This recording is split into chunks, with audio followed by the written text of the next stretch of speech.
Thank you for that. Ladies and gentlemen, hello to all from Czech Republic.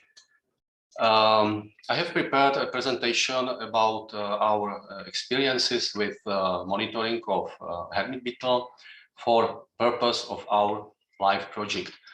The project is aimed to saving all trees in a protected landscape area Poodří in the Czech Republic. Because some of audience are not entomologists, I would first say only a few words about the subject of our study, hermit beetle, and also about reasons why its protection is important. So here is it. Hermit beetle, subject of our study. Here is the adult beetle, larva.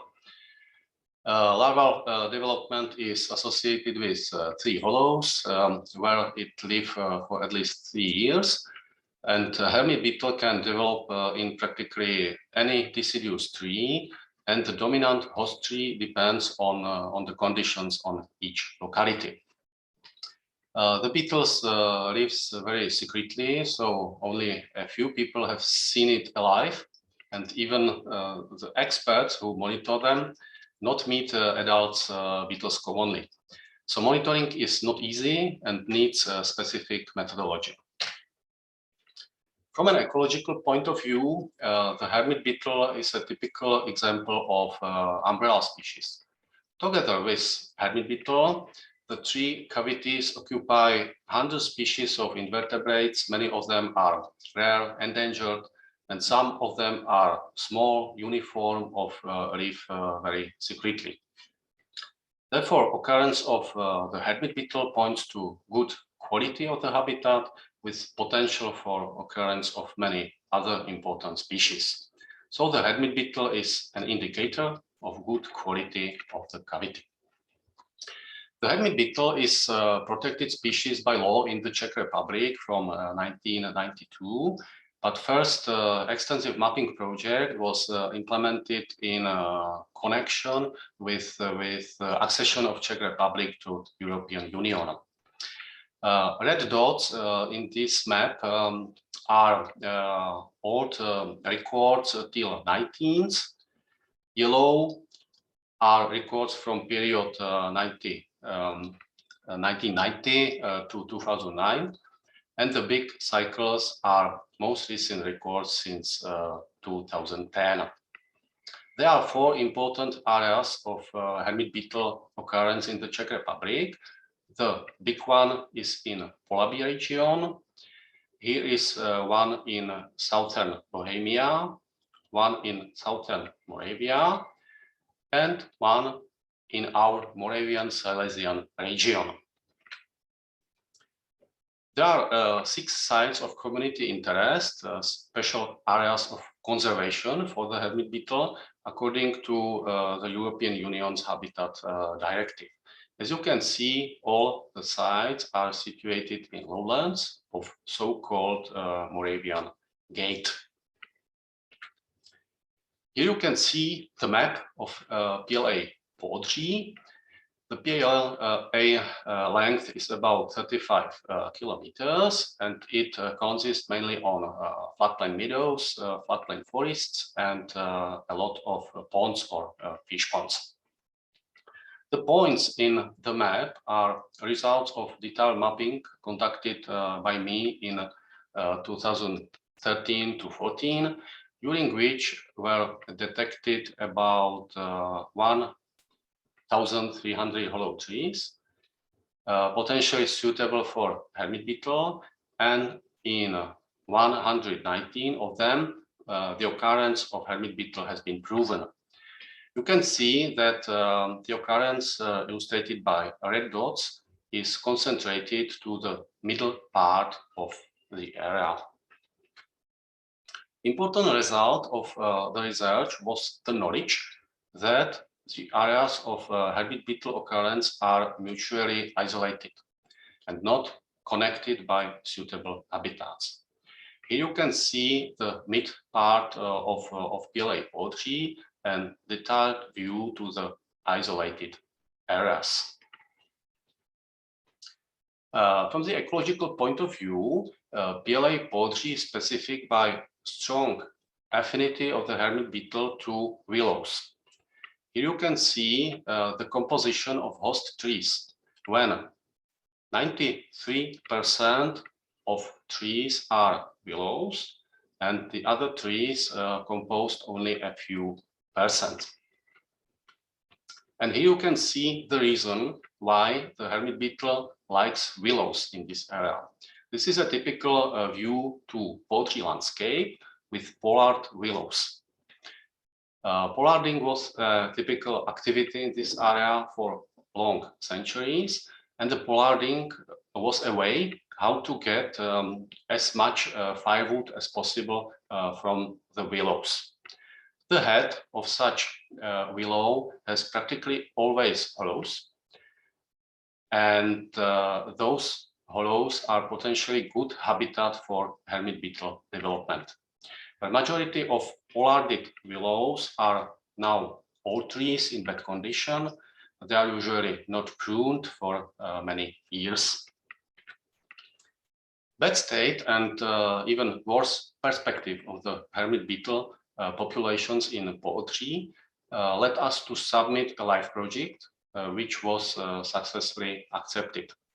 The main goal of our project is improve the conservation status of hermit beetle in Poodří by the way of the limitation or elimination of threatening factors. Those are above all mutual isolation of the sites, degradation of the main habitats, especially pollard willows, degradation or the invasion of mistletoes, and removal of veteran trees.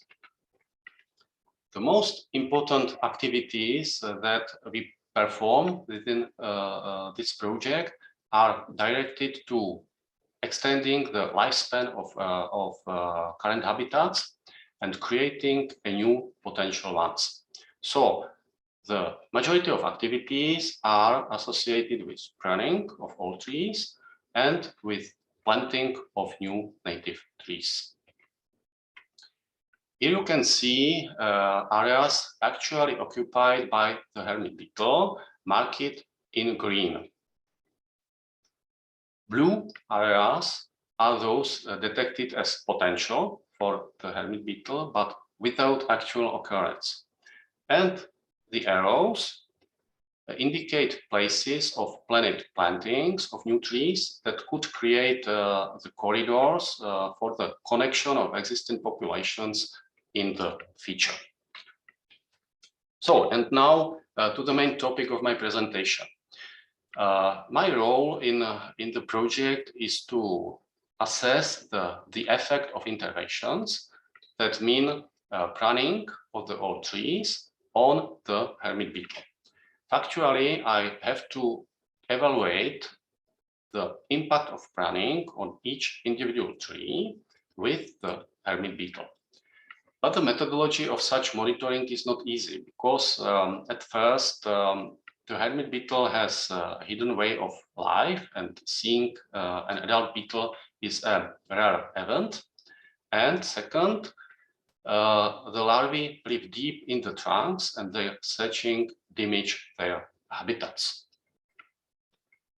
These assumptions suggest that they are not able to search for beetles and larvae, but the presence of beetle must be detected by indirect traces. The most important traces are specific pellets of the hermit beetle, which are usually located inside the cavity or at the foot of an inhabited tree. If the cavity has only a small opening or if it is deep, we are using endoscope, as you can see on the top. Fortunately, there are only 2 species with similar feces occupying hollows trees in the area we are monitoring. Besides the hermit beetle, It's a marbled rose chiefer, Protecia marmorata, known also as Protecia lugubris. This rose chiefer is more common, and its ecological requirements are not so strict. So they are not so strict as are in case of the hermit beetle. So factually, the rose chiefer occurs always, or nearly always, together with the hermit beetle, but this is not true oppositely. So there are many trees occupied only by the rose chiefer. At this picture, you can see the mass of feces composited from pellets of both species. The bigger one, this, for example, this, or this, are pellets of hermit beetle. The smaller and usually darker one, this one, are of the rose chiefer. So the ability to recognition of the pellets is the most important precondition for the successful monitoring. Because we cannot use the destructive methods, the presence of the pellets is usually the only sign for the occurrence of the hermit beetle. But problem is that if there are only small pellets in the hollow, we are sometimes not able to say with certainty if these are feces of the hermit beetle or of the rose chiefer. For this reason, we have introduced three categories of the monitoring results. The first category, occurrence of the hermit beetle, has been proven. So in this case, there were found adult beetles, larvae, adult beetle remains, characteristic smell, or characteristic pellets of last instar of larvae. The second category, occurrence of the hermit beetle is probable but not proven with certainty. This is case of presence of pellets but not of last instar. So the recognition from Protecia marmorata, from the rose chiefer, is not sure. And third category, hollows are optimal, or they are detected hollows optimal for hermit beetle, but without any traces. There is obligation from the European Union to document impact of individual management activities on the subject of protection. That means the impact of each made pruning. Above described methodology can answer us about the presence or absence of the hermit beetle in the cavity, or about the level of its certainty, but cannot answer us practically nothing about the population size, because it's usually impossible to measure the quantity of pellets without destruction of the tree. Another methodological aspects are that there could be only small pellets from young larvae, but the population could be numerous, or the pellets could be old and could point to past occurrence.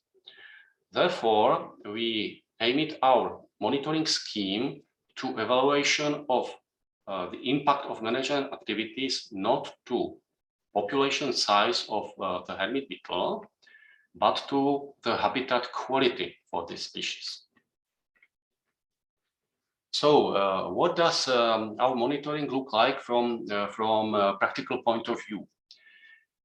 We have a questionnaire with a series of questions for the evaluation of each tree, applied always before the pruning and then after that, but not immediately, but after 1 year, when we are able to see the influence on tree vitality. For this purpose, we use survey 1-3 application for cell phones, and there are main evaluations for each tree. So we always evaluate the influence of intervention to the hollow quality, influence on expected tree life, e.g.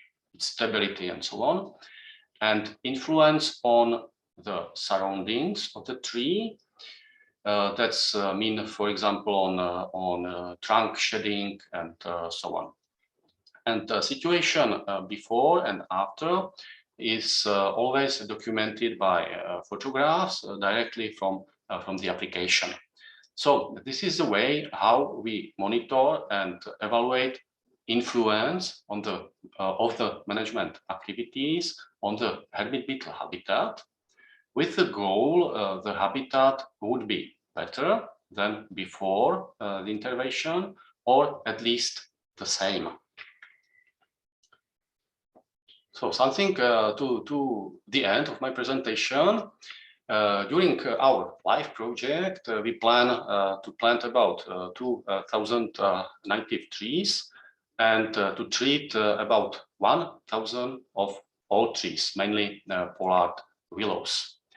For the survival of hermit beetle in Poodří, it's necessary to ensure regular pruning of willows after the end of the project. So it's necessary to ensure continuous care for pruned willows, and this is the most important goal of our project.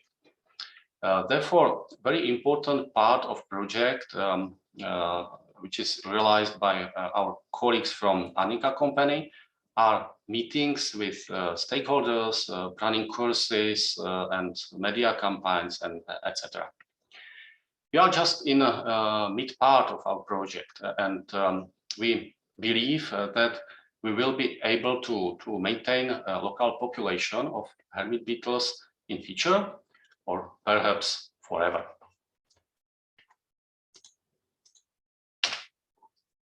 Thank you for your attention.